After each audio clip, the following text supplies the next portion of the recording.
The first bulldozer arrived at dawn, its steel blade cutting into the mist like a promise and a threat at the same time, and as the earth trembled beneath its weight, Elias Ward stood alone on the ridge above his land, watching strangers reshape the ground his father had taught him to walk on barefoot.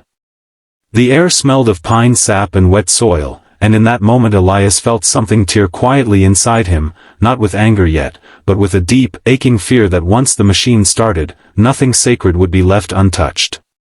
Before we go any further, if you believe in kindness, in second chances, and in stories where quiet perseverance can change everything, please take a moment to like this video, share it with someone who needs hope, leave a comment, and subscribe to channel name.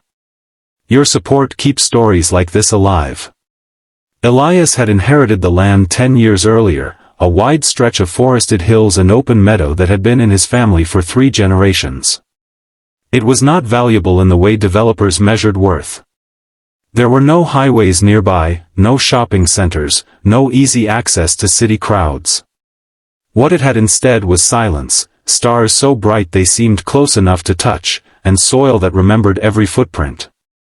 Elias lived simply in a weathered house near the creek, working odd jobs, fixing fences, and trying to hold on to a life that felt increasingly out of place in a world that moved faster every year. When the letter arrived stamped with legal language and official seals, he did not understand it at first. The words talked about easements, preliminary approvals, and temporary construction access. By the time he realized what it meant, survey flags were already planted across his meadow like quiet warnings. The developers came with smiles and printed maps. They spoke of ecotourism, of job creation, of cabins that would blend into the landscape and bring prosperity to the region.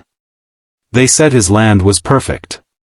They said they had permits, that the county supported the project, that resistance would only make things harder for everyone. Elias listened, nodded, and said very little. Inside, he felt small, like a child again, watching adults decide things that would change his life without asking what he wanted. Lawyers cost money he did not have. Court battles took years he could not afford to lose. So when they asked for temporary construction access and compensation that barely covered the inconvenience, Elias signed, telling himself it was only temporary, telling himself he would endure. Construction began slowly and then all at once. Trees fell.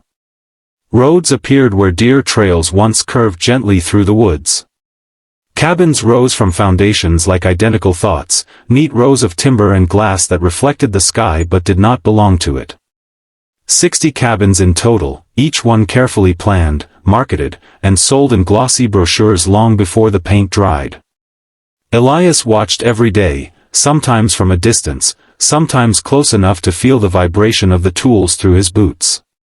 He worked nights repairing old equipment for neighbors, saving what little he could, not knowing exactly why he saved, only that something inside him refused to give up. The developers assumed his silence meant surrender. They stopped checking in. Their crews treated the land like a blank page, not realizing it was a story already half-written. Elias learned their schedules, their routines, the way the project moved forward on momentum rather than attention to detail. He began reading at night, old property records, county bylaws, environmental regulations that most people ignored. The words were dense and exhausting, but buried inside them were small, fragile truths. Access agreements had limits. Environmental impact assessments had conditions. Temporary permissions were not permanent rights. Elias felt hope flicker, then fear smother it again. Hope could be dangerous if it was wrong. Months passed. The cabins neared completion. Lights glowed warmly through windows at night, a sight that should have felt welcoming but instead felt like an invasion. Elias struggled with guilt. The workers were not villains. They laughed, shared meals, talked about their families. Some waved at him. He waved back. He wondered if standing up for himself meant harming others, and that thought kept him awake more nights than the noise of construction ever did. Still, something deep inside told him that letting go completely would be a betrayal not just of himself, but of every quiet moment his family had lived on that land. The turning point came not with confrontation, but with patience. Elias discovered that a critical permit tied to water usage had been issued under assumptions that were no longer true. The creek that ran through his land was protected, its flow and surrounding habitat subject to strict rules that had been overlooked in the rush to build. The cabins depended on that water. Without legal access to it, the entire project rested on shaky ground.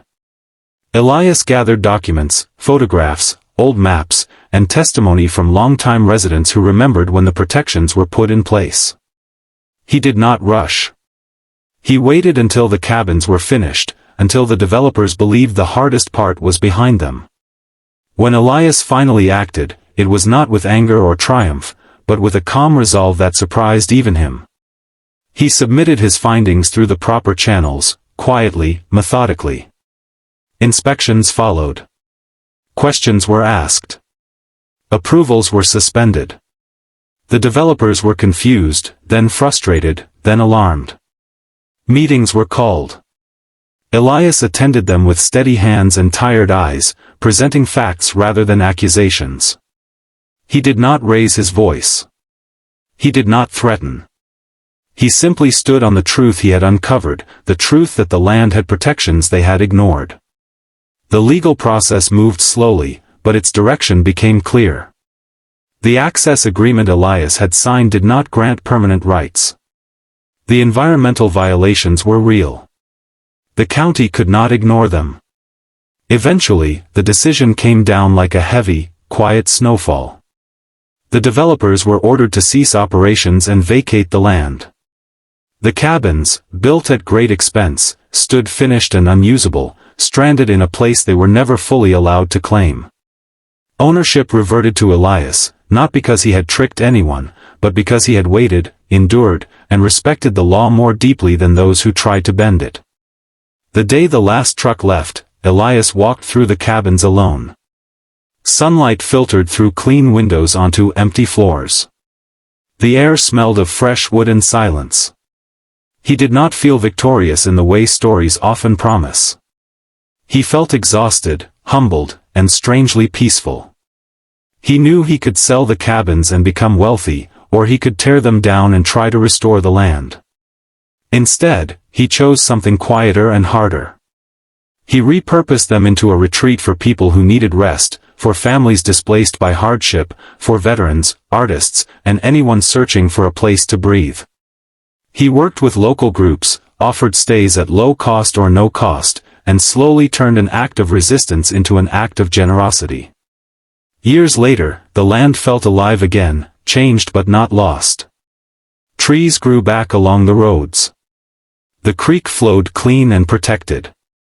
The cabins, once symbols of intrusion, became shelters of healing. Elias aged visibly through it all, lines deepening on his face, hair turning gray, but his posture straightened, as if the land itself held him upright. People who stayed there left notes of gratitude, not knowing the full story, only feeling the peace of a place defended with patience rather than force.